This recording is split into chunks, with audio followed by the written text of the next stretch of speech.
வணக்கம். பிரெக்னெண்டா இருக்கீங்களா? Urine pregnancy card test வந்து பாசிட்டிவ் உங்களுக்கு காட்டிருக்கா? Okay, congratulations. இப்போ நம்ம மதர் கிட்ட வந்து பிரெக்னெண்டா இருக்கீங்க அப்படின்னு நம்ம இன்ஃபார்ம் பண்ணும்போது, கன்சீவ் இருக்கீங்க அப்படின்னு இன்ஃபார்ம் பண்ணும்போது அவங்க கேட்குற ஃபர்ஸ்ட் கொஸ்டின் என்னோட டெலிவரி டேட் இன்னைக்கு டாக்டர் அப்படிங்கிறது தான். ஸோ அப்போ டெலிவரி டேட்டை தெரிஞ்சுக்கல மதர் ரொம்ப கியூரியஸா இருப்பாங்க. இந்த வீடியோவில் நம்ம என்ன பார்க்க போறோம்னா, உங்களோட டெலிவரி டேட்டை எப்படி நீங்க கால்குலேட் பண்றது, இதுதான் நம்ம இந்த வீடியோவில் தெரிஞ்சுக்க போறோம்.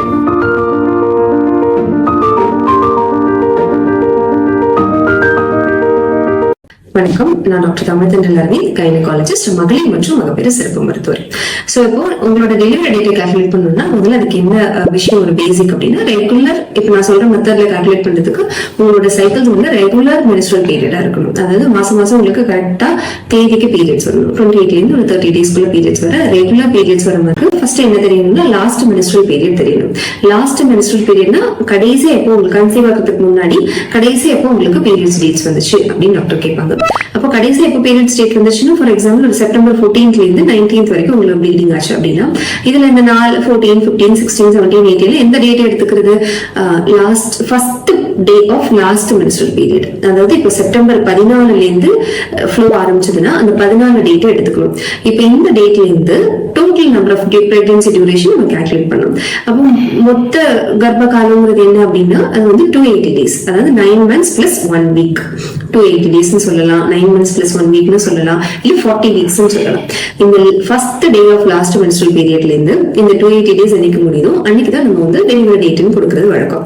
இப்போ நம்ம சொன்ன எக்ஸாம்பிள் இருந்தே கால்குலேட் பண்ணி பார்க்கலாமா? செப்டம்பர் 14th எடுத்துக்கலாம். செப்டம்பர் 14th இருந்து 9 months plus 1 week சொன்னேன் இல்லையா? அப்போ 9 months plus 1 week நம்ம ஃபார்வர்டா கவுண்ட் பண்ணலாம். எப்படி கவுண்ட் பண்றது? அக்டோபர், நவம்பர், டிசம்பர், ஜனவரி, பிப்ரவரி, மார்ச், ஏப்ரல், மே, ஜூன். அப்போ ஜூன் 14th வந்துருச்சு. 9 months கால்குலேட் பண்ணியாச்சு. இது கூட இன்னும் ஒரு வாரத்தை ஆட் பண்ணிக்கலாம். அப்போ 21 ஜூன் தான் வந்து உங்களுக்கு டெலிவரி டேட்டா வரும்.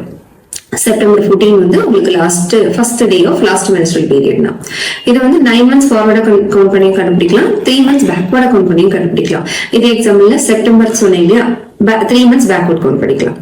August, July, June. அப்போ ஜூன் 14th வரும். இது கூட ஒரு 1 week ஆட் பண்ணிக்கணும். அப்ப என்ன வரும்? அதுவும் வந்து ஜூன் 21 தான் வரும். ஸோ இந்த ரெண்டு மெத்தட்லயும் உங்களுக்கு டெலிவரி டேட் என்னைக்கு வரும் அப்படிங்கறத கால்குலேட் பண்ணிக்கலாம். இந்த மெத்தட் யாருக்கு அப்ளிகபிள் ஆகும்னா, ரெகுலர் சைக்கிள்ஸ் இருக்கு உங்களுக்கு. சப்போஸ் உங்களுக்கு இரகுலர் பீரியட்ஸ் இருக்கு அப்படின்னா உங்களுக்கு வந்து ஃபர்ஸ்ட் ஸ்கேன் பண்ணுவோம்ல, டேட்டிங் ஸ்கேன், அதுல என்ன டெலிவரி டேட் கொடுக்குறாங்களோ அந்த டேட்டை தான் நம்ம டெலிவரி டேட்டை எடுத்துக்க முடியும். ஸோ இப்போ நான் சொன்ன மெத்தட் படி உங்க டெலிவரி டேட் என்னைக்குன்னு நீங்க தெரிஞ்சுக்கலாம். I hope this video will be useful to you. Happy pregnancy. Thank you.